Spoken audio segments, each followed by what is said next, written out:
એક નાલો હાય જો જો સકડા વરણ ઉડાડ્યો એક સકડા વરણ ઉડાડ્યો।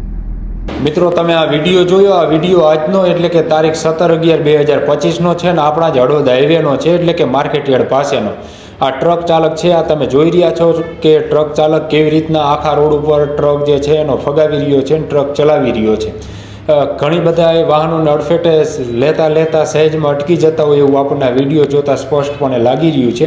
હળવદના જ એક જાગૃત વ્યક્તિ દ્વારા આખો વિડીયો ઉતારવામાં આવ્યો હતો અને આ ટ્રક ચાલક છે તે હળવદ માર્કેટયાર્ડ પાસે સુખપર ગામેથી મગફળી વેચવા છકડો રિક્ષા લઈ અને જે બે વ્યક્તિઓ આવ્યા હતા તેને પણ અડફેટે લીધા અને બંને ઈજાગ્રસ્ત થયા છે। તેઓની હાલ અત્યારે સારવાર ચાલુ છે અને આ ટ્રક ચાલકને આગળ જતા જાગૃત નાગરિકો દ્વારા જ અટકાવીને તેને પોલીસને સોંપવામાં આવ્યો છે। એટલે આ પરિસ્થિતિ છે। હાઈવે ઉપર આપણે જ્યારે નીકળી છીએ આપણે ગમે એટલી ધ્યાન રાખી છીએ પરંતુ અન્ય વાહન ચાલકો ધ્યાન નથી રાખતા એટલે જ અકસ્માતનો ભોગ જે છે એ મોટાભાગે આપણે બનતા હોય છે।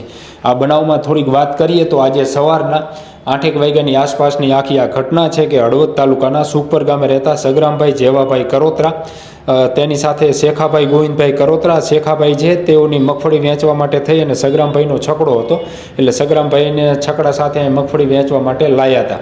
તો ત્યાર પછી સગરામભાઈ જે છે એ છકડો ચલાવી રહ્યા હતા અને શેખાભાઈ છકડા ઉપર બેઠા હતા એવા સમયે આ ટ્રક આવી ગયો ફગાવતો અને ખાલી થોડી ટક્કર જ લાગી એના કારણે છકડો રિક્ષાના બે ભાગ થઈ ગયા અને આ બંને જે વ્યક્તિઓ છે સુખપર ગામના એ ઈજાગ્રસ્ત થયા। સદનસીબે એટલી બધી કંઈ બહુ ગંભીર ઈજાઓ પહોંચી નથી। છકડો ચાલક છે સગરામભાઈ તો એને માથાના ભાગે ઈજા પહોંચી છે, બાકીના જે વ્યક્તિ છે તો એને પગના ભાગે ઈજા પહોંચી છે। આગળ જતાં જાગૃત વ્યક્તિઓ દ્વારા રિલાયન્સના પંપ પાસે ટ્રક ચાલકને ઊભો રાખીને તેને ઝડપી લઈને પોલીસને સોંપવામાં આવ્યો છે। હવે પોલીસ આની સામે કડક કાર્યવાહી કરે તે પણ જરૂરી છે કારણ કે આ દારૂ પી ગયો છે કે પછી ઊંઘમાં હતો એ હવે પોલીસ તપાસ કરશે ને ત્યાર પછી ખબર પડશે। પરંતુ વિડીયોમાં સ્પષ્ટપણે લાગી રહ્યું છે કે આખા રોડ ઉપર કઈ રીતના ટ્રક આ ચલાવી રહ્યો છે કારણ કે આપણે ગમે એટલી ધ્યાન રાખી આવા વાહન ચાલકો છે એ ધ્યાન ન રાખે તો 100% અકસ્માતનો ભોગ જે છે એ નિર્દોષ વ્યક્તિઓ બનતા હોય છે। આભાર મિત્રો।